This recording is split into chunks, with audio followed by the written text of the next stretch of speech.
Hello guys, कैसे हैं आप लोग। आज से अच्छे होंगे, आप लोगों की पढ़ाई अच्छी चली होगी। आप सब लोगों का एक बार फिर से आपके अपने ऑनलाइन प्लेटफॉर्म प्रयाग एकेडमी में बहुत बहुत स्वागत है। हम लोग उत्तराखंड डीएलएड प्रवेश परीक्षा से संबंधित शिक्षण अभिरुचि के कुछ बहुविकल्पी प्रश्न यानी एमसीक्यू कर रहे थे और अभी तक हम लोग 5 जो है सेट कर चुके हैं। और यदि आप लोगों ने अभी तक नहीं देखा है तो प्लेलिस्ट में चले जाइए और प्लेलिस्ट में जा कर के और आप लोग उसको देख सकते हैं। तो डीएलएड के लिए विशेष है। और शुरू करें तो इससे पहले आप लोगों से एक रिक्वेस्ट है कि चैनल पर नए हैं या अभी तक चैनल को सब्सक्राइब नहीं किया है तो प्लीज़ ज़रूर सब्सक्राइब कर लीजिए और अपने ग्रुप्स में शेयर भी कर सकते हैं। चलिए, पहला प्रश्न है आज का हमारा। शिक्षक को बाल प्रकृति का ज्ञान क्यों होना चाहिए? तो इसलिए होना चाहिए क्योंकि उसे मतलब शिक्षण प्रक्रिया का एक तो ये भाग है। दूसरी बात, बच्चों को पढ़ाना है तो उसको बाल प्रकृति का ज्ञान क्यों नहीं होना चाहिए? तो वह अच्छा पढ़ाता है। शिक्षा की प्रक्रिया में बालक का स्थान केंद्रीय होता है। इसमें उसमें आत्मविश्वास बढ़ता है, इसमें उसे दया की भावना विकसित होती है। नहीं, यहाँ पर हमारा होगा तो यहाँ आएगा शिक्षा की प्रक्रिया में बालक का स्थान केंद्रीय होता है। ओके, चलिए नेक्स्ट क्वेश्चन देखते हैं। क्वेश्चन नंबर 2 हमारा है,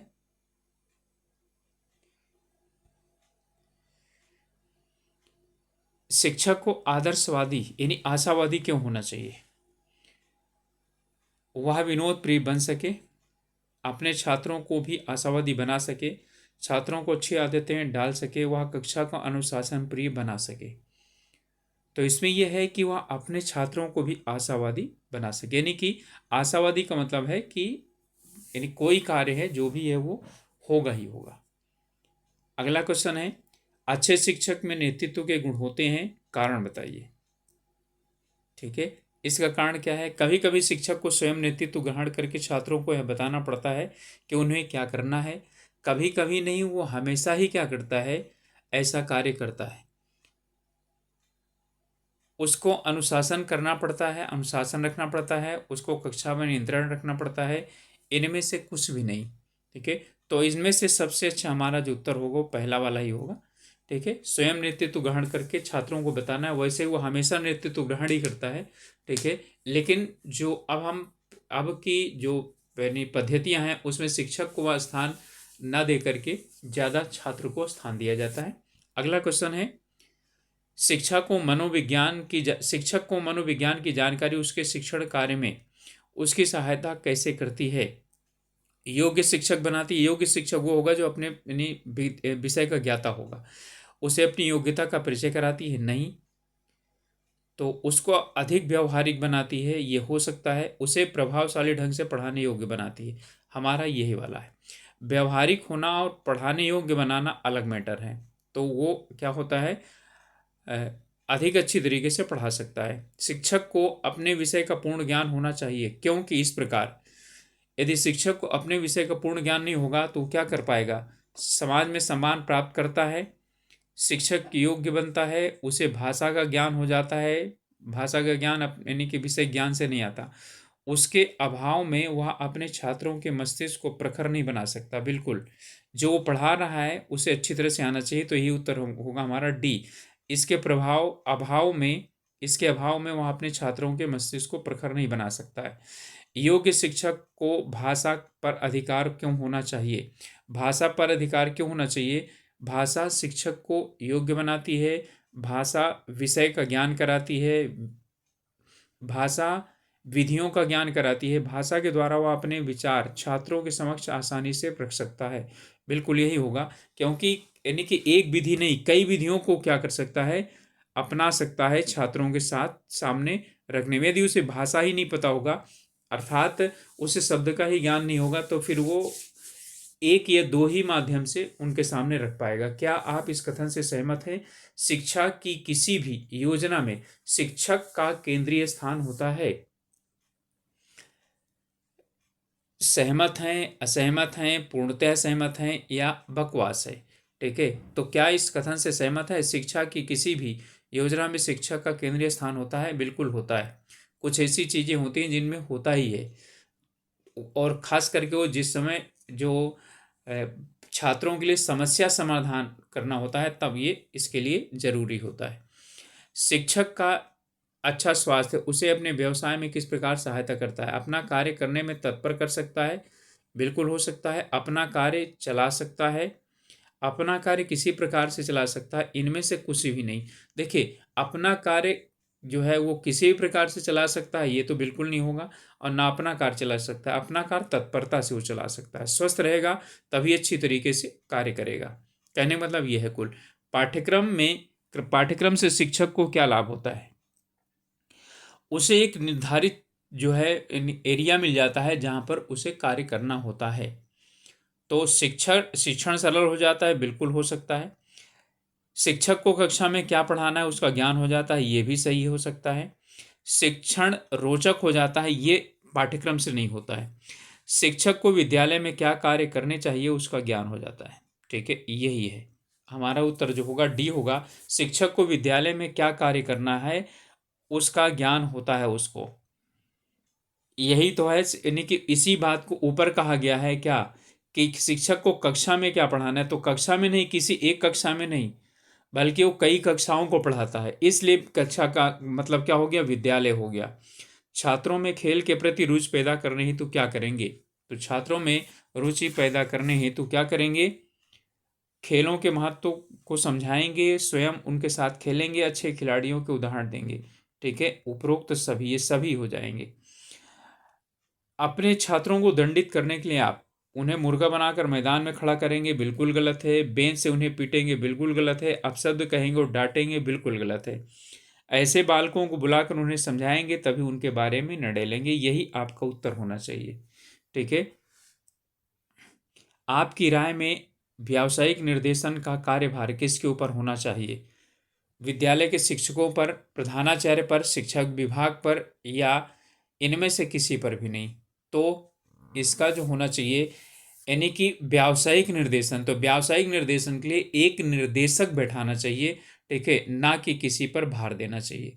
ठीक है, तो ये क्या होना चाहिए, शिक्षकों पर नहीं, एक खास शिक्षक, क्योंकि निर्देशन एक क्या है, विशेष प्रक्रिया है जिसके लिए प्रशिक्षण प्राप्त करना अनिवार्य होता है, इसलिए इनमें से किसी पर भी नहीं होगा। प्राइवेट शिक्षण केंद्रों का क्या मुख्य उद्देश्य होता है? परीक्षा पास करना, धन कमाना, विद्यालयों की कमी को पूरा करना, उपरोक्त सभी। ठीक है, तो यहाँ पर देखिए, परीक्षा पास कराना तो होता ही है, धन कमाना भी होता है, और विद्यालयों की कमी को पूरा करना। यदि विद्यालय सब जगह सरकारी विद्यालय हों तो फिर प्राइवेट को कौन पूछेगा? तो यहाँ पर हो जाएगा उपरोक्त सभी। एक शिक्षक को वृत्तिक संतोष उस समय प्राप्त होना चाहिए जबकि उसका वेतन बढ़ जाए, बिल्कुल नहीं, ये गलत है। वेतन से तो इन शिक्षक का कोई लेना देना नहीं। उसका स्तर ऊंचा कर दिया जाए, इससे भी नहीं। उसके विद्यार्थी जीवन में सफल हों, ये हो सकता है हमारा उत्तर। उसके ऊंचे अफसर बनने की प्रशंसा करते हैं, नहीं, उसके विद्यार्थी जीवन में सफल हों, यही उत्तर होना चाहिए। वह शिक्षक अपने विद्यार्थियों में तनाव उत्पन्न करते हैं जो कि स्वयं अस्थायी हैं, कठोर परिश्रमी हैं, सहजानुगामी हैं, या अज्ञानी हैं। अब यहाँ पर आपको अच्छी तरीके से क्वेश्चन देख करके तब वो करना चाहिए। जो अज्ञानी हैं वो तनाव उत्पन्न करते हैं विद्यार्थियों में, उनको खुद आता नहीं है और वो क्या करते हैं, बच्चों को परेशान करते हैं। शरारती छात्रों के साथ शिक्षक का व्यवहार कैसा होना चाहिए? कठोर, विनम्र किंतु दृढ़, तटस्थ और सहानुभूतिपूर्वक। शरारती छात्रों के साथ की बात हो रही है, हर छात्र की बात नहीं हो रही है। ठीक है, तो क्या होना चाहिए, विनम्र होना चाहिए लेकिन दृढ़ होना चाहिए। ठीक है, उसको बोल दें कि क्लास के अंदर तुमको आज एंट्री नहीं है तो नहीं है। ठीक है, तो यानी पूरे क्लास में उस दिन उसको एंट्री न दें। इसके बाद आपके विचार से अच्छे शिक्षक का उद्देश्य, आपके विचार से अच्छे शिक्षक का मुख्य उद्देश्य क्या होना चाहिए? सभी धर्म व जाति वालों से समानता का व्यवहार करना, अपने जीवन को अधिक सुंदर और व्यवस्थित बनाना, ये गलत है। सृजनात्मक सक्रियता में विश्वास रखना, जीवन के नए मूल्यों, नए विचारों व परिवर्तनों का स्वागत करना।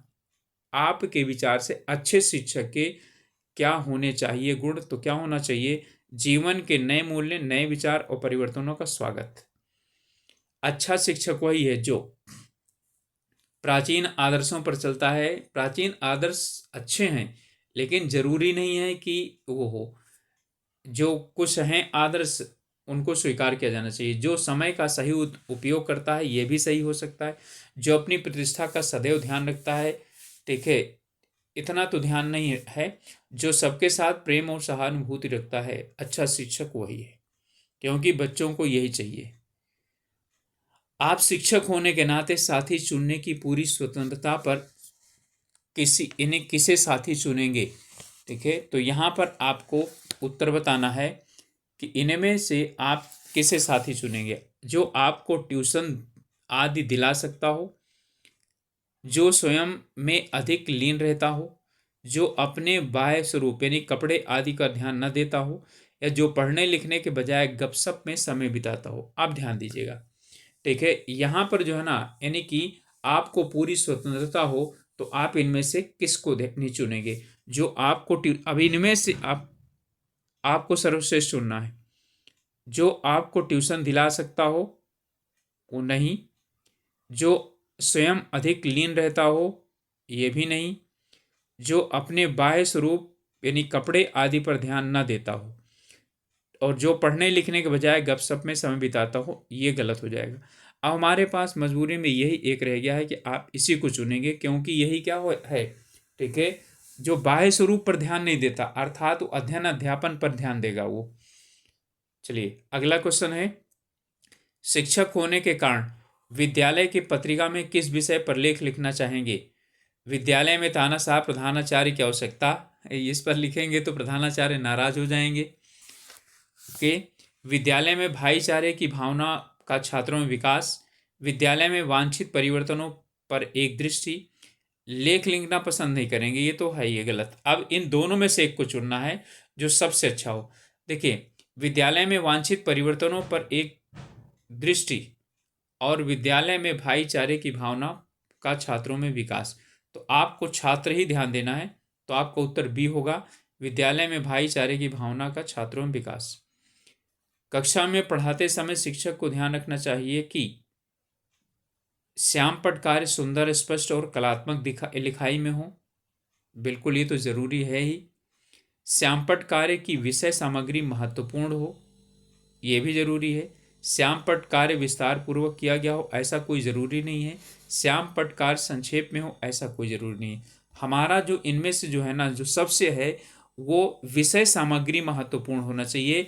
सुंदर, स्पष्ट, कलात्मक कोई दिखना जरूरी नहीं है, विस्तार कोई जरूरी नहीं है, कार्य संक्षेप कोई जरूरी नहीं है, लेकिन सामग्री महत्वपूर्ण होनी चाहिए। सामग्री के अनुसार ही सब क्या होते हैं, महत्व प्राप्त करते हैं। अध्यापक छात्रों में लोकप्रिय हो जाता है यदि वह छात्रों की शरारतों को पसंद करता है, छात्रों से घनिष्ठता बनाए रखता है, छात्रों के सुख दुख और शैक्षणिक कार्यों में सहायता देता है, छात्रों के अभिभावकों के मिलने उनके घर जाता है। तो आपको उत्तर हो जाएगा सी, छात्रों के सुख दुख और शैक्षणिक कार्यों में सहायता करता है, वही अध्यापक क्या होता है, बच्चों को सबसे ज़्यादा पसंद होता है। आपके विचार में निम्नलिखित में से कौन सा गुण एक सफल अध्यापक होने के लिए अधिक आवश्यक है। समय की पाबंदी, कर्तव्यनिष्ठ होना, विषय वस्तु का समुचित ज्ञान, और शक्ति से अनुशासन स्थापित करने वाला होना चाहिए। इसमें जो है ना, सफल अध्यापक के लिए देखिए कौन सा गुण होना चाहिए। समय की पाबंदी वैसे जरूरी तो है, लेकिन सफल अध्यापक होने के लिए नहीं। कर्तव्यनिष्ठ भी आवश्यक है, लेकिन नहीं। विषय वस्तु का समुचित ज्ञान ही अध्यापक के लिए क्या है, जरूरी है। कर्तव्यनिष्ठ होना और समय की पाबंदी सभी जगहों पर जरूरी है। विद्यार्थी अध्यापक का सर्वाधिक आदर करेंगे यदि वह अपने कार्य के प्रति निष्ठावान है, वह अनुशासन लागू करने में सफल होता है। ऐसा नहीं, अनुशासन तो बच्चे जो है ना अनुशासनहीन हो जाते हैं। वह विद्यार्थियों के साथ मित्रवत है, या वह अपना प्रभुत्व दृढ़तापूर्वक प्रकट करता है। देखिए, विद्यार्थी अध्यापक का सर्वाधिक आदर करेंगे, और यहाँ आदर करने पर मित्रवत नहीं होगा, ठीक है, यहाँ पर होना चाहिए निष्ठावान। वह अपने कार्यों के प्रति यदि निष्ठावान है, ठीक है, तो सभी लोग उसका आदर करते हैं, कहीं पर भी हो।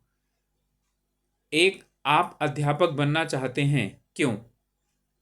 पैसा कमाने के लिए, छात्रों को नकल कराने के लिए, विधायक बनने के लिए? ये तीनों गलत हैं, तो चौथा बिन आंख बंद करके कर दिए, समाज को आदर्श एवं स्वस्थ जीवन प्रदान करने के लिए। अध्यापक समाज का आदर्श पुरुष माना जाता है, तो उसकी प्रवृत्ति कैसी होगी? आत्मज्ञानी, स्वावलंबी, त्यागमयी और चतुर। तो यहां पर होना चाहिए त्यागमयी। आदर्श वही व्यक्ति होगा जो स्वावलंबी नहीं, आत्मज्ञानी नहीं, ठीक है, समाज में त्यागमयी हो। शिक्षक बहुधा अपनी कक्षा का सामना नहीं कर पाते। शिक्षक बहुधा अपनी कक्षा का सामना नहीं कर पाते क्योंकि वे किसी बीमारी से ग्रस्त होते हैं, उन्हें प्रशिक्षण की कमी होती है, उनमें आत्मविश्वास की कमी होती है, वे अपने पाठ की तैयारी करके कक्षा में नहीं आते हैं। ठीक है, देखिए सभी चीजें, सब कुछ जो है ना, वो आत्मविश्वास पर निर्भर करता है। यदि आत्मविश्वास ठीक ठाक होगा तो बीमार होने पर भी अध्यापक पढ़ा देगा, प्रशिक्षण कम होगा तो भी मैनेज कर लेगा, और अपने पाठ की तैयारी नहीं करके आएगा तो भी पढ़ा लेगा।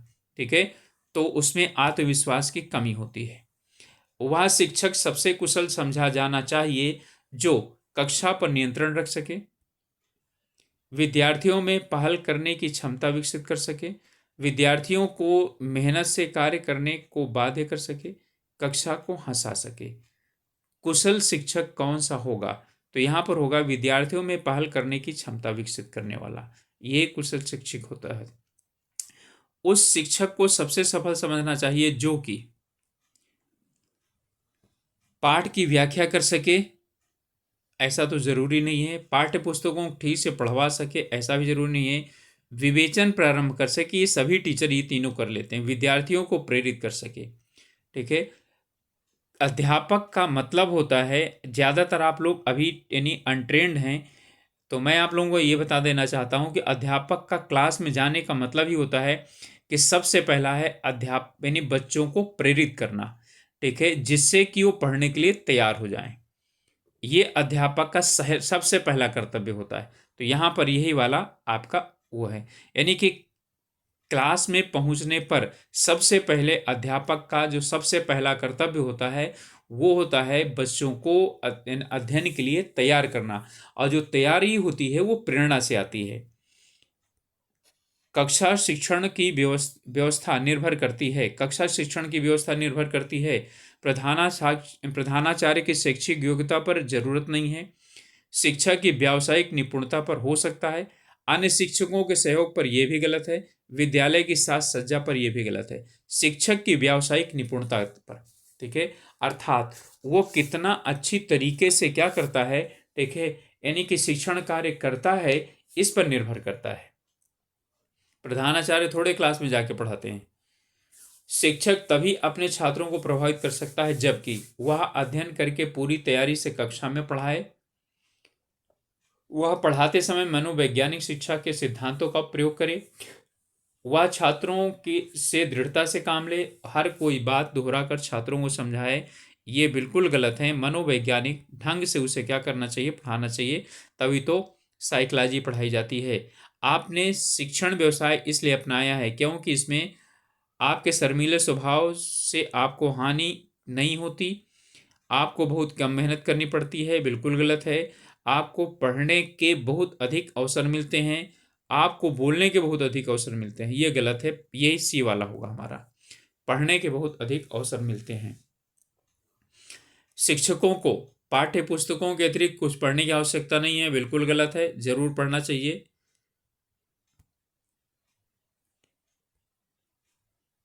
वेशभूषा आदि बाह्य कारकों पर ध्यान नहीं देना चाहिए, सभी से संबंध नहीं बनाना चाहिए, ये भी गलत है। शैक्षिक व्यवसाय की संस्थाओं के सदस्य बनने की आवश्यकता नहीं है, ये भी गलत है, बनना चाहिए। अब देखिए इनमें यदि हम देखें तो ये तीन तो हमारे गलत हो गए, तो ये है वेशभूषा आदि बाह्य कारकों पर ध्यान नहीं देना चाहिए। लेकिन आजकल इसका उल्टा है, शिक्षक नहीं ध्यान देते हैं लेकिन बच्चे ध्यान देते हैं, जो अच्छे यानी कि ठीक ठाक तरीके से कपड़ा नहीं पहन के आते तो उनको बेवकूफ़ समझते हैं बच्चे। कक्षा में कक्षा में आपकी दृष्टि में सर्वाधिक महत्वपूर्ण है क्या? व्यवस्थित फर्नीचर, शिक्षक का स्थान, शिक्षण सामग्री या नवीन शिक्षण विधियां? बहुत अच्छा क्वेश्चन है। ओके, तो कक्षा में आपकी दृष्टि में सबसे महत्वपूर्ण है नवीन शिक्षण विधियां। विद्यालय के किस वर्ग के लोगों को तस्वीर टांगना पसंद करेंगे? सीवी रमन और जेसी बोस वर्ग हो सकता है, इंदिरा गांधी, राजीव गांधी, गांधी और महात्मा बुद्ध वर्ग, नेपोलियन और हिटलर वर्ग। ठीक है, अब यहाँ पर आपका आंसर ए और सी में जो है होगा। और जो है आप जहाँ जी गांधी जी आ गए, ठीक है, तो इनको आप इनकार नहीं कर सकते हैं। ठीक है, गांधी जी और महात्मा बुद्ध वर्ग के। शिक्षक किस प्रकार के छात्रों से खुश रहते हैं? जो शिक्षकों को अधिक स्नेह दें, यानी कि शिक्षक किस प्रकार के छात्रों से खुश रहते हैं? शिक्षक उसी छात्र से खुश रहते हैं जो पढ़ता है अच्छी तरीके से। जो शिक्षक है मैं उसकी बात कर रहा हूँ, जो एकाग्रचित्त होकर अध्ययन करते हों। ये इसके अलावा दूसरा कोई आंसर हो ही नहीं सकता। जिनके सामाजिक से सीमित हों, बिल्कुल नहीं। जो एकांत प्रिय और स्वयं में मस्त रहते हों, बिल्कुल नहीं। परीक्षा की कापियां जाते समय शिक्षक को छात्रों की लिखाई पर ध्यान नहीं देना चाहिए, उनकी भाषा पर ध्यान नहीं देना चाहिए, उनके लिखित पृष्ठों की संख्या पर ध्यान नहीं देना चाहिए, उनके बनाए चित्रों की कलात्मकता पर ध्यान नहीं देना चाहिए। यानी कि शिक्षक को किस चीज़ पर ध्यान नहीं देना चाहिए? कापी जब चेक कर रहा होता है तो उनके द्वारा लिखित पृष्ठों की संख्या पर ध्यान नहीं देना चाहिए, भाषा पर ध्यान देना चाहिए, लिखाई पर जो है ना कोई खास ध्यान नहीं देना चाहिए। ठीक है, लिखाई पर यानी कम से कम क्लियर तो लिखा हो, और उनके बनाए गए चित्रों की कलात्मकता पर ध्यान नहीं देना चाहिए। तो देना चाहिए ना, देना चाहिए, देना चाहिए। ठीक है, तो यहाँ पर जो है यानी कि हमारा भाषा पर ध्यान नहीं देना। भाषा का मतलब है अंग्रेजी में लिखा है, हिंदी में लिखा है, किस में लिखा है, कोई मतलब नहीं। ठीक है, तो यहाँ उनके लिखे गए पृष्ठों की संख्या पर ध्यान नहीं देना चाहिए, क्योंकि ज़्यादातर बच्चे सोचते हैं हम ज़्यादा से ज़्यादा पेज भरेंगे तो हमें ज़्यादा नंबर मिलेंगे। अर्थात सिर्फ फैक्ट लिखिए। आपके विचार से शिक्षकों का सर्वाधिक महत्वपूर्ण गुण क्या है? सहयोग देने और लेने का, नए विचारों और मौलिकता का, अपनी प्रतिष्ठा बनाए रखने का और निष्पक्ष निर्णय लेने का। अब देखिए, आपको बी में और डी में दोनों में से क्या करना है, एक चुनना है। तो आप नए विचारों की मौलिकता तो प्राप्त करेंगे ही करेंगे, लेकिन निष्पक्ष निर्णय लेना आपको क्या है, जो है सबसे महत्वपूर्ण गुण मानना चाहिए। ऐसे लोगों को शिक्षण में ध्यान नहीं देना चाहिए जो हमेशा आदतों, ढंगों और समय के लिए परेशान रहते हैं, धर्मनिरपेक्ष नीति में पूर्ण विश्वास करते हों, शिक्षा के पुराने मूल्यों से चिपके हुए रूढ़िवादी ना हो, इनमें से कोई नहीं। देखिए, ऐसे लोगों को शिक्षण में ध्यान नहीं देना चाहिए, अर्थात ऐसे लोगों को शिक्षक में नहीं आना चाहिए जो हमेशा आदतों, ढंगों और समय के लिए परेशान रहते हो। ठीक है, ये वाला है। आजकल समाज शिक्षकों को अच्छी नज़र से नहीं देखता है, इसका कारण क्या हो सकता है? अधिक ट्यूशन करते हैं, अपना कार्य लगन से नहीं करते, राजनीति में सक्रिय रहते हैं, और क्या है, यहाँ पर सभी कारण हो सकते हैं। ठीक है, तो बिल्कुल इसके सभी कारण हैं। ठीक है, जिसके कारण अच्छी नज़र से छात्र शिक्षकों को नहीं देखते हैं। आप लोगों से रिक्वेस्ट है कि चैनल में नए हैं या अभी तक चैनल को सब्सक्राइब नहीं किए हैं तो प्लीज़ ज़रूर सब्सक्राइब कीजिए, और अपने ग्रुप्स में शेयर कर सकते हैं, जिससे कि हम लोगों के साथ और भी यदि लोग जुड़ना चाहें तो जुड़ जाएं। अगला प्रश्न है, शिक्षक का व्यक्तित्व आकर्षक क्यों होना चाहिए?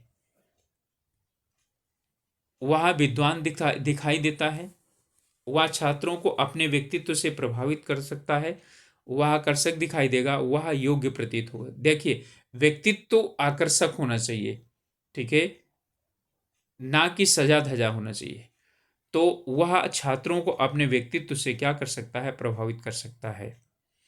शिक्षक के आत्मविश्वास का छात्रों पर क्या प्रभाव पड़ता है? वह प्रसन्न होता है, उसमें साहस और कार्य करने की इच्छा शक्ति जागृत होती है, उसे अपने वातावरण का ज्ञान हो जाता है, उसमें सहानुभूति आ जाती है। ध्यान दीजिए, क्वेश्चन देखिए क्या है, शिक्षक के आत्मविश्वास का छात्रों पर क्या प्रभाव पड़ता है? तो उसमें साहस, छात्र में साहस और कार्य करने की इच्छा शक्ति जागृत हो जाती है।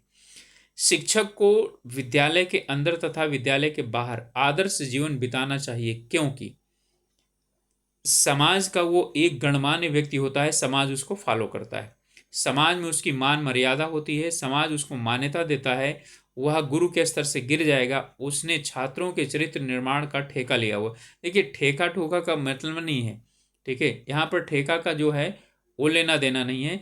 तो समाज में उसकी क्या होती है, एक स्टेटस होता है, मान मर्यादा होती है। तो यही उत्तर होगा हमारा ए।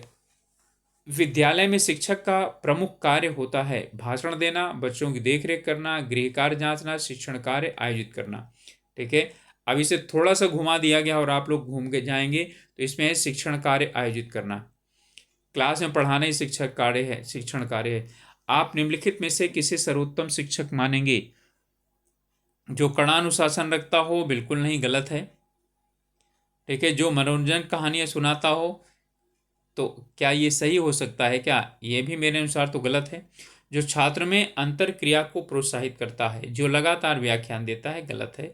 ठीक है, जो छात्रों में अंतर क्रिया को प्रोत्साहित करता है। एक शिक्षक के रूप में आप निम्नलिखित में से किस दायित्व को सर्वाधिक पसंद करेंगे? तो इसमें बालक की जन्मजात क्षमताओं का विकास करना, उसे आर्थिक दृष्टि से मजबूत करना, नहीं। व्यावसायिक कुशलता विकसित करना, नहीं। अधिक ज्ञान प्रदान करना, नहीं। ठीक है, तो ए हो जाएगा, बालक की जन्मजात क्षमताओं का विकास करना। क्योंकि शिक्षा का जो लक्ष्य है वो यही है, बालक की जन्मजात जो यानी क्षमताएं हैं उनका विकास करना। एक शिक्षक से आशा की जाती है वह बिल्कुल भी महत्वाकांक्षी नहीं हो, उसकी आकांक्षाएं संतुलित हों, उसकी आकांक्षाएं उच्च स्तर की हों, उसकी आकांक्षाएं उसके घर और परिवार तक सीमित हो। एक शिक्षक की यानी कि क्या आशा की जाती है? तो उसकी आकांक्षाएं संतुलित होनी चाहिए। छात्र निम्नलिखित में से किस लक्षण के कारण शिक्षक को सर्वाधिक नापसंद करते हैं? श्याम पट पर खराब लिखावट। ठीक है, ये इसका तो असर पड़ता नहीं है क्योंकि मेरी भी लिखावट बहुत ख़राब है, लेकिन आप लोग जो है ना यानी कि उतना ज़्यादा नापसंदगी नहीं करते मुझको। विषय की अज्ञानता, तो विषय की अज्ञानता भी हो सकता है। पक्षपातपूर्ण व्यवहार, अब छात्रों के लिए सबसे बड़ा क्या हो जाएगा, यही नापसंदगी होगी, पक्षपातपूर्ण व्यवहार।